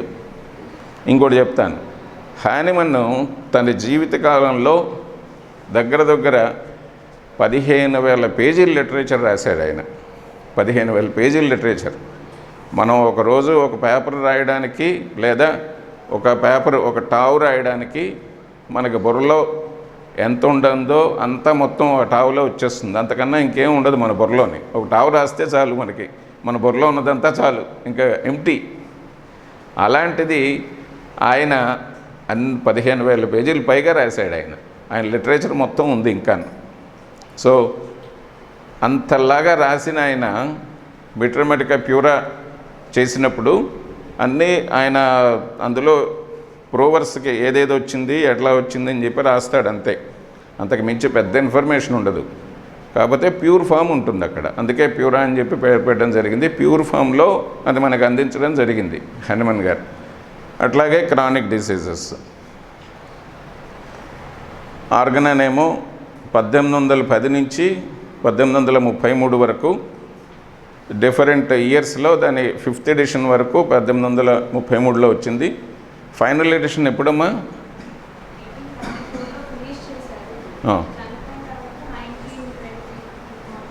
20s ఎప్పుడు అనుకుంటాను నేను. 1920లోని దగ్గర 85 ఏళ్ళు 90 ఏళ్ళ తర్వాత అది పబ్లిష్ అవ్వడం జరిగింది. అది 6th ఎడిషను. సో అది తర్వాత మెట్రిమెటికా ప్యూరా ఏమో ఆర్గనన్ రాసిన 20 సంవత్సరాల తర్వాత మెట్రిమెటికా ప్యూరా వచ్చింది. మెట్రిమెటికా ప్యూరా చేస్తూ ఉన్నప్పుడే హానిమన్ గారికి కలిగిన ఒకానొక ఇన్వెన్షన్, కొత్త ఇన్వెన్షన్ అది. ఎందుకంటే అంతకుముందు ఎవ్వరూ చేయలేదు, తర్వాత ఎవరు దాన్ని ఇంకా డెవలప్ చేయాలని చెప్పని ఇంక చేసేది కూడా ఏం లేదు అందులోని. సో ఆ క్రానిక్ డిసీజెస్ 1838లో దాన్ని పబ్లిష్ చేయడం జరిగింది. ఇవన్నీ కూడా ఈ ఇన్ఫర్మేషన్ అంతా కూడా రిచర్డ్ హేల్ అని చెప్పని Samuel Hahnemann his life and works అని చెప్పని ఒక పుస్తకం ఉంది. ఎవరైనా చదివారా? అది చదవాలి. మనకి ఈ పుస్తకాలు బాగా చదివితే కానీ అర్థం కాదు. ఈ పుస్తకం నేను 2 సార్లు చదివాను. అది 2 వాల్యూమ్స్ ఉంటుంది. 2 వాల్యూమ్స్ కూడా 2 సార్లు చదివాను నేను. చదివితే మనకి హానిమన్ ఎంత స్ట్రగుల్ తోటి మనకి ఇచ్చాడన్నది తెలుస్తుంది. ఆయన స్ట్రగుల్స్ అన్నీ కూడా ఆ పుస్తకంలో ఉంటాయి. ఆ పుస్తకం ఉన్నది ఒకసారి చదవండి. చదివితే అందులో కొన్ని మంచి ఇన్ఫర్మేషన్ ఉంటుంది. హానిమన్ తాలూకా ఏ ఉద్దేశంతో అతను ఏ ఆర్టికల్ దేని మీద పబ్లిష్ చేశాడు అన్నది కూడా ఉంటుంది. ఇప్పుడు మనకి SPM అని చెప్పని ఇప్పుడు మనం చెప్పుకుంటున్నది హానిమన్ టైంలో హానిమన్ ఎట్లా ఉండాలి ఏమిటన్నది డీటెయిల్డ్గా అందులో ఇవ్వడం జరిగింది. అదంతా కూడా ఆ రిచర్డ్ హేల్ పుస్తకంలో ఉంటుంది. అది ముఖ్యంగా మనకి మన మెయిన్ ఇబ్బందుల్లో ఎక్కడ వస్తుందంటే మనం ఇంకొక సిస్టమ్ తోటి కంపీట్ చేయడం జరుగుతుంది. ఇప్పుడు ఫస్ట్ అండ్ ఫార్మోస్ట్ మనకి ప్రపంచంలో అన్ని దగ్గరలో కూడా ట్రెడిషనల్ మెడిసినే ఉండేది. ఇండియాకి వచ్చేసరికి ఆయుర్వేదం, చైనీస్కి వచ్చేసరికి వాళ్ళ మెడిసిన్, మిగతా కంట్రీస్కి వెళ్ళేసరికి వాళ్ళ మెడిసిన్స్, ఆ ట్రెడిషనల్ మెడిసిన్సే ఉండేవి. ట్రెడిషనల్ మెడిసిన్స్ ఉన్నప్పుడు లిమిటెడ్గా జబ్బులు వస్తూ ఉండేవి. వాటిని ఎట్లాగా ట్రీట్ చేసుకోవాలో, పాపులేషన్ కూడా చాలా తక్కువ ఉండేది, వాటిని ఎట్లా ట్రీట్ చేసుకోవాలో జరుగుతూ ఉండేది. వాటితోటి సింపుల్గా కొన్ని తగ్గని జబ్బులు ఉండేవి అప్పట్లో కూడా. ఇప్పటికీ తగ్గని జబ్బులే, అప్పుడు కూడా తగ్గని జబ్బులే. వాటిని కొంతవరకు వైద్యం చేయడం జరిగేది. కాకపోతే లైఫ్ స్పాన్ అన్నది అప్పటికి ఇప్పటికీ ఇంకా బాగా పెరిగింది. సో ఈ దశలో ఆ స్టేజ్లోని ఆ దశ నుంచి ఎలోపతి కొంత డెవలప్ అయ్యి ఎలోపతి పైకి వచ్చిన తర్వాత ట్రెడిషనల్ మెడిసిన్స్ అన్నవి రాను క్షీణించిపోవడం జరిగింది. సో అది ప్రతి కంట్రీలోని మొత్తం ప్రపంచం అంతా కూడా ఇబ్బంది జరిగింది. బట్ కొన్ని కంట్రీస్లో ఇప్పటికీ కూడా వాళ్ళ ట్రెడిషనల్ మెడిసిన్ వాళ్ళు సిన్సియర్గా ఫాలో అవ్వడం జరుగుతుంది. అందులో తగ్గకపోతేనే అప్పుడు మిగతా వైద్యాలకి రిజార్ట్ అవుతారు. మన దేశంలో కేరళ అన్నది మీరు వినుంటారు. కేరళలో వాళ్ళు ఫస్ట్ అండ్ ఫార్మోస్ట్ వెళ్ళేది వాళ్ళ ట్రెడిషనల్ మెడిసిన్కే. ఆయుర్వేదిక్ సెంటర్స్ చాలా ఉంటాయి అక్కడ కేరళలోని. అందుకు వెళ్తారు. దాంతో తగ్గకపోతే అప్పుడు సెకండరీగా అప్పుడు దీనికి వెళ్తారు. సో అట్లాగా వాళ్ళు ఇంకా కాపాడుకుంటూ వస్తున్నారు. ఎందుకంటే వాళ్ళకి వనమూలికలు అవి బాగా ఎక్కువ దొరుకుతాయి. మనకి ఇక్కడ దొరకడం కష్టం, కానీ అక్కడ దొరుకుతాయి. వాళ్ళు దాన్ని కాపాడుకోవడం జరిగింది అప్పటికి ఇప్పటికీ కూడాను. సో అట్లాగా ఎలోపతి వచ్చిన తర్వాత ఇవన్నీ కూడా రాను రాను క్షీణించిపోయి ఇప్పటికీ మూడో నాలుగో సిస్టమ్స్ ప్రపంచంలో మిగిలాయి. ఎలోపతి, హోమియోపతి, ఆయుర్వేద, మిగతా ట్రెడిషనల్ మెడిసిన్స్ కొన్ని కంట్రీస్లో వాళ్ళవి స్పెసిఫిక్గాను. సో దీనికి మన సిస్టమ్కి ఎలోపతికి మెయిన్గా డిఫరెన్సెస్ ఎక్కడొస్తాయంటే మీకు అందరికీ తెలిసిందే. హోమియోస్ అంటే సిమిలరు, ప్యాథోస్ అంటే సఫరింగు, ఎలోస్ అంటే డిస్సిమిలరు, ప్యాథోస్ అంటే సఫరింగు. సో సిమిలర్ సఫరింగ్కి సిమిలర్ మెడిసిన్ ఇవ్వటం అన్నది హోమియోపతి. ఎలోపతిలోని డిస్సిమిలర్ అంటే ఒక నొప్పి వస్తే నొప్పిని సప్రెస్ చేయడానికి, నొప్పిని తగ్గించడానికి మాత్రమే మెడిసిన్ ఇవ్వడం జరుగుతుంది. మన హోమియోపతిలోని మెడిసిన్ ఆ నొప్పి పుట్టించే మందు ఇవ్వడం జరుగుతుంది. సో అది తర్వాత హోమియోపతి తాలూకా ఫస్ట్ అండ్ ఫార్మోస్ట్ ప్రిన్సిపల్స్లోని వైటల్ ఫోర్స్ అన్నది మనకి ఇంపార్టెంట్. వైటల్ ఫోర్స్ కాన్సెప్ట్ అన్నది లాస్ట్ టైం ఒక లెక్చర్లో చెప్పాను రాజమండ్రిలోని. అది పూర్తిగా మనకి అర్థమైతే కనుక పేషెంట్ని ట్రీట్ చేయడం చాలా ఈజీ అవుతుంది. వైటల్ ఫోర్సు ఏ పేషెంట్లో ఎంతవరకు ఉన్నది, ఎక్కడ తేడా వస్తుంది, దాన్ని మనం ఎట్లా సెటరేట్ చేయాలి అన్నది ఈ కాన్సెప్ట్ ఒకటి, వైటల్ ఫోర్స్ కాన్సెప్ట్ ఒకటి నేర్చుకునే డాక్టర్లు ముఖ్యంగా చాలా చక్కగా దాని మీద వర్కౌట్ చేసి బుర్రలో ఫ్రేమ్ చేసుకోవాలి. ఎందుకంటే పేషెంట్ మనం ఇచ్చిన తర్వాత పేషెంట్ మనకి చెప్పేదన్నీ కాళ్ళ నొప్పి, తలనొప్పి, చేయి నొప్పి, ఈ నొప్పుల బాధలు తప్పిస్తే ఇంకోటి ఉండవు పేషెంట్ దగ్గర. అయితే నా బుర్ర పాడైంది, లేకపోతే నా ఒళ్ళు పాడైంది, ఇంతే రెండే ఉంటాయి. ఆ రెండిట్లోని మనం వైటల్ ఫోర్స్ని ఎలా చూడాలి అన్నది మనం నేర్చుకోవాలి. మీలో ఎవరైనా కెంట్ ఫిలాసఫీలో వైటల్ ఫోర్స్ చాప్టర్ మొత్తం చదివారా? అందరిలోని 1, 2, 3, 4, 5. సో ఇంతమందిలోని ఒక 5గురు మాత్రమే చక్కగా చదవడం జరిగింది. అందులో వైటల్ ఫోర్స్ అన్నది ఎట్లా ఫామ్ అయింది, అసలు ఒక మనిషిలోకి వైటల్ ఫోర్స్ ఎట్లా దిగుతుంది అన్నది కెంట్ ఇవ్వడం జరిగింది. ఇది ఒక్క నిమిషం దాన్ని కూడా నేను మధ్యలో ప్లే చేస్తాను. ఎస్కేప్ అవుట్ అని చెప్తాను.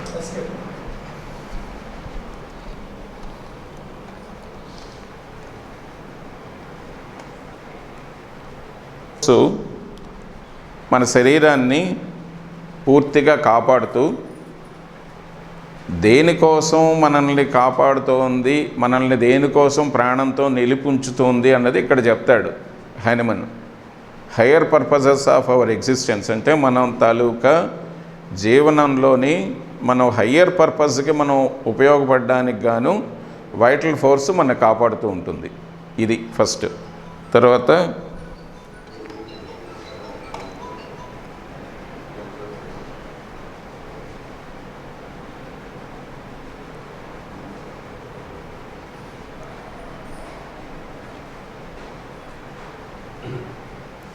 ఇవన్నీ ఇంకా మళ్ళీ మనకి పెరిగి పెద్దదైపోతుంది.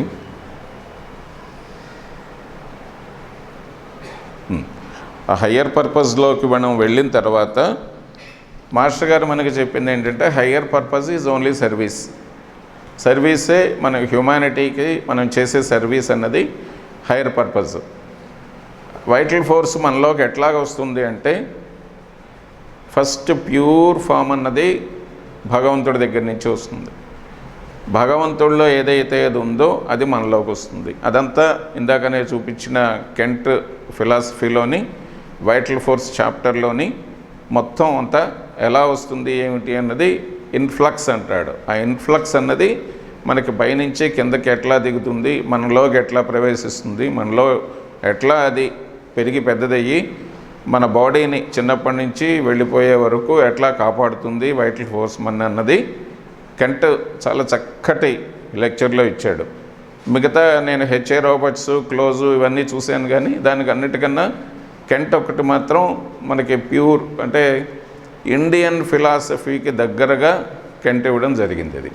అది మరి ఆయనకి ఎట్లాగ వచ్చిందో ఆ ఐడియా లేదు, కానీ ఇంకోటి చెప్పడం ఏంటంటే కెంట్, హ్యానిమన్కి అసలు ఇండియా అని కానీ ఇండియన్ ఫిలాసఫీ అని కానీ ఎక్కడా ఏ కోసమే తెలియదు. ఆయన తన జీవితంలో దాన్ని చూడటం అన్నది జరగల. అయినా సరే ఇండియన్ ఫిలాసఫీ ఏదైతే చెప్తుందో భగవంతుడిలో ఉండే అదేదో మనలో ఉండే ఆత్మ రెండో ఒకటే అని చెప్పని, అదే హ్యానిమన్ వైటల్ ఫోర్స్ రూపంలో మనకి ఇవ్వడం జరిగింది. ఆ వైటల్ ఫోర్స్ని మనం సరైన రీతిలో అర్థం చేసుకుని దాన్ని మనం మన ప్రాక్టీస్లో రెగ్యులర్గా, ఇప్పుడు ఈరోజు ఒక పేషెంట్ వచ్చాడు, వచ్చిన తర్వాత బాధలు చెప్పాడు, మనం మందు ఇచ్చాం, మందు ఇచ్చిన తర్వాత తగ్గిందన్నాడు. తగ్గిందన్నప్పుడు వైటల్ ఫోర్స్ ఏ రకంగా మారింది అది గమనించండి. అంటే మనకు కనిపించేదానికన్నా ఇన్విజిబుల్ ఫోర్స్ ఏదైతే వాడిని ఇంప్రూవ్మెంట్ తీసుకొచ్చిందో దాన్ని గమనించాలి. ఆ ఇన్విజిబుల్ ఫోర్స్ను మనం అర్థం చేసుకుంటే కానీ విజిబుల్గా ఉండే పేషెంట్లోని మనకేం జరుగుతుందో తెలియదు. ఇది బ్యాక్గ్రౌండ్ ఉండాలి మనకి. మనం మాట్లాడేది చేసేది చాలా బాగుందయ్యా, నువ్వు బాగున్నావు ఇప్పుడు అని చెప్పని వాడికి చెప్తూ ఉంటాం. డాక్టర్ గారు మీరు చాలా దేవుళ్ళండి, ఇంత మంచి మంది ఇచ్చారండి, తగ్గిందండి అని చెప్పి వాడు మనకు పొగుడుతూ ఉంటాడు. ఇవన్నీ జరుగుతూ ఉంటాయి. బట్ మన దృష్టల్లా వాడి వైటల్ ఫోర్స్ మారుతుందా లేదా, బాగుపడుతుందా లేదా, అది బాగుంటే పేషెంట్ బాగున్నట్టు లెక్క, అది బాగాలేకపోతే పేషెంట్ బాగాలేనట్టు లెక్క. వాడు అంటాడు జ్వరం తగ్గిందండి, మొత్తం కీళ్ళన్నీ నొప్పులు వచ్చాయండి, విపరీతమైన నీరసం అండి, లేవలేకపోతున్నానండి. మనమే మందు ఇచ్చాం, హోమియోపతియే ఇచ్చాం, అయినా సరే తప్పు. వాడికి ముందు ఏ జ్వరం వస్తే ఏ సప్రెస్ అవ్వడానికో మందు ఇచ్చాం అనమాట. పేషెంట్కి బాధలు తగ్గిన తర్వాత పేషెంట్ కంపల్సరీగా వీక్నెస్ లేకుండా, బాధలు లేకుండా, జ్వరం కానీ ఇంకోటి కానీ తగ్గిన తర్వాత పూర్తి నార్మల్ స్టేజ్లోకి వచ్చేయాలి. ఇది హోమియోపతిలో వస్తుంది, మిగతా సిస్టమ్స్లో ఇది రాదు. ఒకవేళ జ్వరం సప్రెస్ అయితే దగ్గర ఒక 15 రోజుల దాకా పేషెంట్ మిగతా బాధలతోటి ఇబ్బంది పడటం జరుగుతుంది. కానీ హోమియోపతిలో జ్వరం ఒక రోజు తగ్గటం లేట్ అయినా కూడా జ్వరం తగ్గిన మరుక్షణం వాడు పూర్తి నార్మల్, వాడి విమ్ అండ్ విగర్, అంతకుముందు ఏదైతే వాడికి ఉత్సాహం, వాడి తాలూకా స్పీడు ఉందో అది మొత్తం వచ్చేస్తుంది అనమాట. అది అడ్వాంటేజ్ హోమియోపతిలోని. అది దాన్ని మనం డెవలప్ చేస్తున్నామా లేదా చూసుకోవాలి. అక్యూట్ కేసెస్ కానివ్వండి, క్రానిక్ కేసెస్ కానివ్వండి, రాను వైటల్ ఫోర్స్ ఇంప్రూవ్ అవుతుందా లేదా వైటల్ ఫోర్స్ తగ్గుతుందా వాడికి. తర్వాత వైటల్ ఫోర్స్ని అర్థం చేసుకోవటంలో ఇంకొక మనకి కావాల్సిన అవసరం ఏంటంటే పొటెన్సీ సెలెక్షన్. ఆ పొటెన్సీ సెలెక్షన్లో కూడా వైటల్ ఫోర్స్ మనకి ఇంపార్టెంట్. హోమియోపతిలో వైటల్ ఫోర్స్ ప్లే చేసే రోలు ఆ రకంగా చాలా ఎక్కువ ఉంటుంది. వైటల్ ఫోర్స్ని హోమియోపతి చెప్తుంది. అట్లాగే ఎలోపతిలోని వైటల్ ఫోర్స్ లేదు, పాడు లేదు, నీ శరీరంలో ఏం జరుగుతోంది, నీ కెమికల్ రియాక్షన్స్ ఏమున్నాయి, నీకు ఏ బ్యాక్టీరియా వచ్చింది, ఏ బ్యాక్టీరియా వల్ల నువ్వు ఎఫెక్ట్ అయ్యావు అన్నది చెప్తుంది తప్పిస్తే మిగతాదేది వాళ్ళకి ఈ రకమైన కాన్సెప్ట్ అన్నది లేదు. తర్వాత హోమియోపతిలో మనం ఇండివిజువలైజేషన్ అని చెప్పని ప్రతి మనిషిని మనం సెపరేట్గానే చూస్తాం.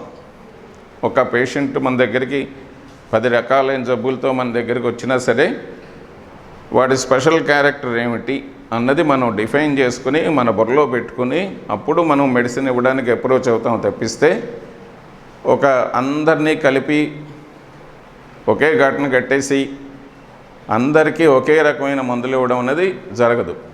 అది ఓన్లీ ఎపిడమిక్స్ లేదా స్పొరాడిక్స్ వీటిల్లో ఇవ్వడం జరుగుతుంది తప్పిస్తే మిగతా జబ్బులు ఏవైనా సరే ప్రతి పేషెంటు మనకి ఒక ఇండివిజువల్ కిందే మనం ట్రీట్ చేసి ఇండివిజువల్గానే అర్థం చేసుకుని దాన్ని బట్టే మనం మెడిసిన్ ప్రిస్క్రిప్షన్ ఇవ్వడం అన్నది జరుగుతుంది. ఇది considers diagnosis of disease for the knowledge of prognosis of case and general management to surgical disease from the dynamic disease. ఇది మనకి కేసు సర్జరీ చేయించాలా లేదా మెడిసిన్ తోటి సరిపోతుందా అన్నది కూడా మనం ఇండివిజువలైజేషన్ చేసుకుంటేనే మనకు అర్థమవుతుంది అది. అట్లాగే ఎలోపతికి వచ్చేసరికి ఇండివిజువలైజేషన్ ఏదీ లేదు. Cannot treat diseases unless proper nosological disease is identified. ఏదో ఒక పేరు దానికి ఐడెంటిఫై చేస్తే ఆ పేరుకి ఉన్న ప్రోటోకాల్ మెడిసిన్స్ ఏవి ఉంటాయి అవన్నీ ఇస్తే కానీ ఎలోపతి వాళ్ళు వదలరు. So prescription based on the diagnosis of disease is the only way. Disease diagnosis ఉంటే కానీ పేషెంట్కి ట్రీట్మెంట్ చేయటం అన్నది జరగదు ఎలోపతిలో. మన దగ్గరకు వచ్చేసరికి అలా ఉండదు. ఇండివిజువల్ తర్వాత వాడికి ఉన్న సిమ్టమెటాలజీ టోటాలిటీ ఆఫ్ సిమ్టమ్స్ని బట్టే మనం ట్రీట్ చేస్తాం తప్పిస్తే ఇంకోటి ఉండదు. అట్లాగే cause of the disease. Cause of the డిసీజ్లో హోమియోపతికి వచ్చేసరికి డిరేంజ్డ్ వైటల్ ఫోర్సు ఇందాక చెప్పినట్టు, తర్వాత మయాజమ్స్, ఈ రెండింటినీ మనం ఫండమెంటల్ కాజెస్ కింద పెట్టుకుంటాం. డిసీజ్ అన్నది మనకు వచ్చేసరికి కాజ్ ఆఫ్ ది డిసీజ్ వచ్చేసరికి. అట్లాగే ఎలోపతిలో ఏమో material causes, viruses, bacteria, discharges, damage to the anatomical parts, అంటే లోపల కిడ్నీ పోయిందని చెప్పని, లివర్ పోయిందని చెప్పని, వాటి వల్ల ఈ జబ్బు వచ్చింది నీకు అని చెప్పి వాళ్ళు చెప్పడం జరుగుతుంది. అట్లాగే మన దగ్గరకు వచ్చేసరికి ట్రీట్మెంట్ అన్నది రూట్ కాజ్ అన్నది మనకి ఏమిటి మయాజమ్సే. మయాజమ్స్ని మనం ఏం చేస్తాం, మయాజమ్స్ ఏం చేసిన తర్వాత అప్పుడు వాడికి రాను ఇంప్రూవ్మెంట్ రావటం అన్నది జరుగుతుంది. మన డిసీజ్ని ఎప్పుడూ కూడా దృష్టిలో పెట్టి హోమియోపతిలో మందు ఇవ్వము, అది మీకు అందరికీ తెలిసిందే. డిసీజ్ని కాకుండా మనం గమనించాల్సింది ఒకటి, వైటల్ ఫోర్స్ ఏ రకంగా డిరేంజ్ అయింది, రెండోది ఏ మయాజం డామినెంట్గా ఉంది. ఈ రెండూ చూసుకోవాలి. ఈ రెండూ చూసుకుని ఆ రెండూ కవర్ అయ్యేటట్టుగా మాత్రమే మన ప్రిస్క్రిప్షన్ ఉండాలి. అది గమనించుకోండి. అది అంటే మీ ఫోర్మోస్ట్ లేదా హయ్యెస్ట్ ప్రిస్క్రిప్షన్, మీకు పర్ఫెక్ట్ ప్రిస్క్రిప్షన్ రావాలి అంటే కనుక ఈ రెండింటినీ మీరు బ్యాలెన్స్ చేసుకోవాలి. ఒకటి, అది మయాజంని సూట్ అవ్వాలి. రెండోది, వాడి వైటల్ ఫోర్స్ని డెఫినెట్గా ఇంప్రూవ్మెంట్ చేయగలిగే మందు అయి ఉండాలి. వాడి వైటల్ ఫోర్స్ ఎట్లా డిరేంజ్ అయింది అన్నది మనకి సిమ్టమెటాలజీ ద్వారా తెలుస్తుంది. అట్లాగే ఎలోపతికి వచ్చేసరికి ఆ పర్టికులర్ పార్ట్, ఏ పార్ట్ అయితే జబ్బు పడిందో ఆ పార్ట్ని ట్రీట్ చేస్తారు. పేషెంట్ మొత్తాన్ని టోటాలిటీలోకి తీసుకోవడం అన్నది ఎలోపతిలో జరగదు. అందుకే ఒక్కొక్క పార్ట్కి ఒక్కొక్క డాక్టర్ కింద చేయడం జరుగుతుంది. ఇది ఓన్లీ ఎమర్జెన్సీ కేసెస్ లేదా పూర్తిగా ఇంకా వైద్యానికి లొంగని కేసెస్, వాటిల్లో అది 100% అప్లై అవుతుంది. తర్వాత ఇప్పుడు మనం చదువుకునే దానిలో ఎలోపతిని విమర్శించడం అన్నది మనం ఎప్పుడూ చేయకూడదు. దేని వాల్యూ దానికి ఉంటూనే ఉంటుంది. వాళ్ళు హోమియోపతిని విమర్శించకూడదు, మనం ఎలోపతిని విమర్శించకూడదు. కొన్ని కేసెస్ అంటే మనకు హోమియోపతిలో లిమిటేషన్స్ ఉన్నాయి, ఎలోపతిలో లిమిటేషన్స్ ఉన్నాయి, మిగతా వైద్యాల్లో లిమిటేషన్స్ ఉన్నాయి. ఇవన్నీ కలిపి ఒక ఇంటిగ్రేటెడ్ మెడిసిన్ వస్తే తప్పిస్తే ప్రపంచం మానవాళి బాగుపడటం జరగదు. కొంతమందికి కొన్ని వచ్చే జబ్బులు ఒక 3-4 రకాలైన వైద్యాలు కోయిన్సైడ్గా వెళ్తే కానీ తగ్గే పరిస్థితి ఉండదు. ఆ ఇంటిగ్రల్ మెడిసిన్ రావడానికి ఇంకా చాలా టైం పడుతుంది. ప్రపంచంలో కొన్ని దానికి ప్రయత్నాలు జరుగుతున్నాయి. మాస్టర్ కే గారు ఒక దగ్గర చెప్పింది ఏంటంటే, హానుమన్ గారు మళ్ళీ పుట్టి ఒక దగ్గర వీటన్నిటికీ, ఈ వైద్య శాస్త్రాలన్నిటికీ కంబైన్డ్గా చేసుకుని ఒక ఇంటిగ్రల్ మెడిసిన్ తయారు చేయడానికి గాను అండర్ గ్రౌండ్గా పనిచేస్తున్నారని చెప్పని ఒక దగ్గర మాస్టర్ కే గారు చెప్పడం జరిగింది.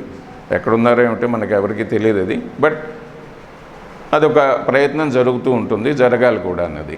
సో అట్లాగా ఎలోపతి అన్నది బాడీ పార్ట్స్ అన్నీ క్షీణించేసి ఇంకా ఏది పనిచేయని పరిస్థితుల్లో ఎలోపతికి రిజల్ట్ అవ్వాల్సి వస్తుంది, తప్పదు అది.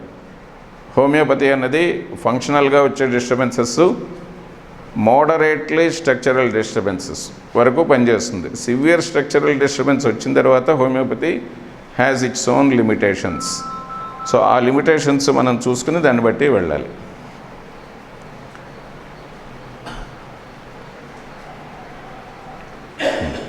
మనం హోమియోపతిలో ఇంపార్టెన్స్ ఇచ్చేసరికల్లా క్లినికల్ అబ్జర్వేషన్స్, పేషెంట్స్ తాలూకా uncommon symptoms, peculiar symptoms, individual symptoms, characteristic symptoms, ఇవన్నీ సిమ్టమ్స్లో మళ్ళీ లక్షణాలు మనకి. ఇవన్నీ కలిపి మనకి క్వాలిటేటివ్ టోటాలిటీ వస్తుంది. ఈ క్వాలిటేటివ్ టోటాలిటీ తీసుకుని మాత్రమే మనం ప్రిస్క్రిప్షన్ ఇవ్వడం జరుగుతుంది.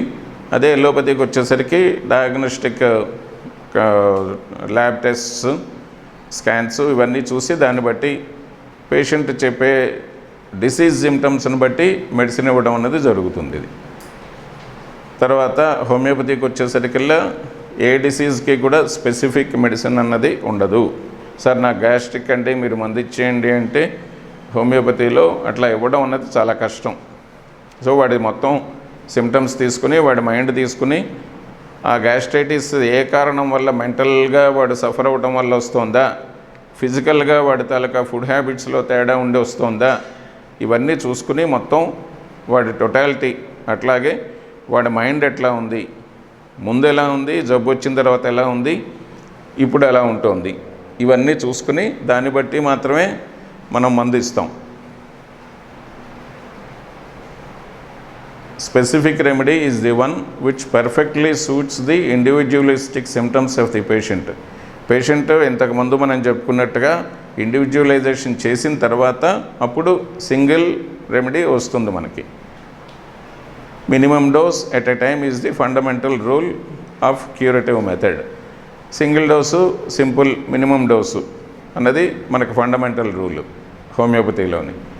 ఎలోపతికి వచ్చేసరికి specific remedies for specific diseases. ఈ జబ్బు ఉంది అంటే ఈ ప్రోటోకాల్ మెడిసిన్స్ ఒక 4-5 ఉంటాయి, ఇవి ఇచ్చేయటం.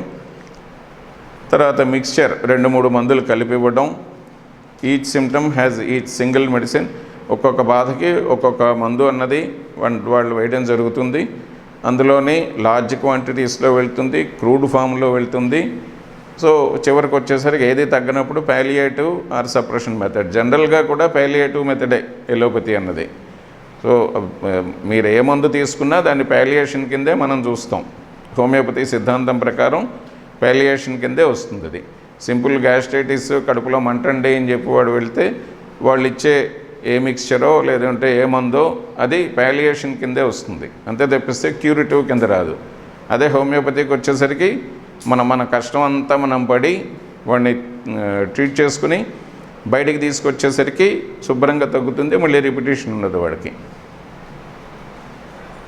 ఎగ్జాంపుల్కి వచ్చేసరికి 10 మంది టీబీ పేషెంట్లు తీసుకుంటే హోమియోపతిలో 10 రకాల మందులు ఉంటాయి. ఎల్లోపతిలో ఒకే ప్రోటోకాల్ ఉంటుంది. ఆ టీబీ ప్రోటోకాల్ మొత్తం ఫాలో అయితే సరిపోతుంది. అది తర్వాత అసలు ఫస్ట్ పేషెంట్ వచ్చిన తర్వాత నాకు కొంచెం మంచిగా పేషెంట్ వచ్చిన తర్వాత మనం చేసేది కేస్ టేకింగ్. ఆ కేస్ టేకింగ్ అన్నది అసలు ఎందుకు చేస్తాం, మనం ఎందుకు చేయాలి కేస్ టేకింగ్ అంటే మనకి ఎల్లోపతిలోని హోమియోపతిలోని తేడా ఎక్కడొస్తుందంటే,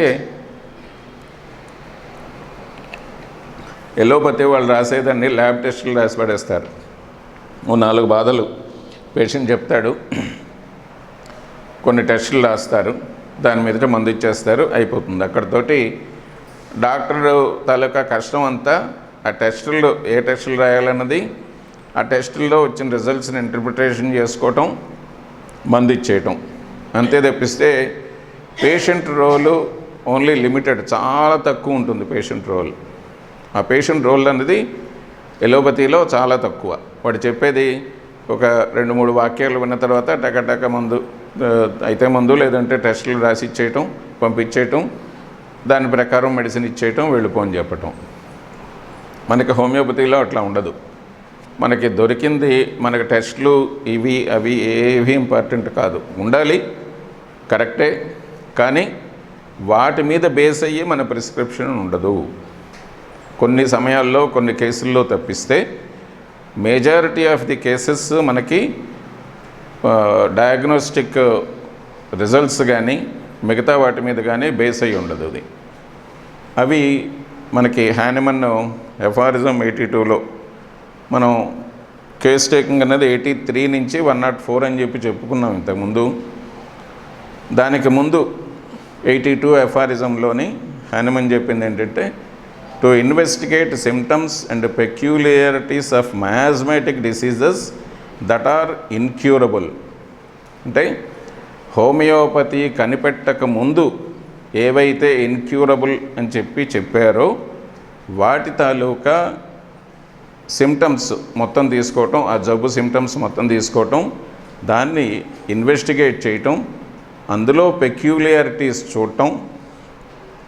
ఆ పెక్యులారిటీస్ కూడా ఏవి చూడాలి? మయాజ్మాటిక్ డిసీజెస్ చూడాలి.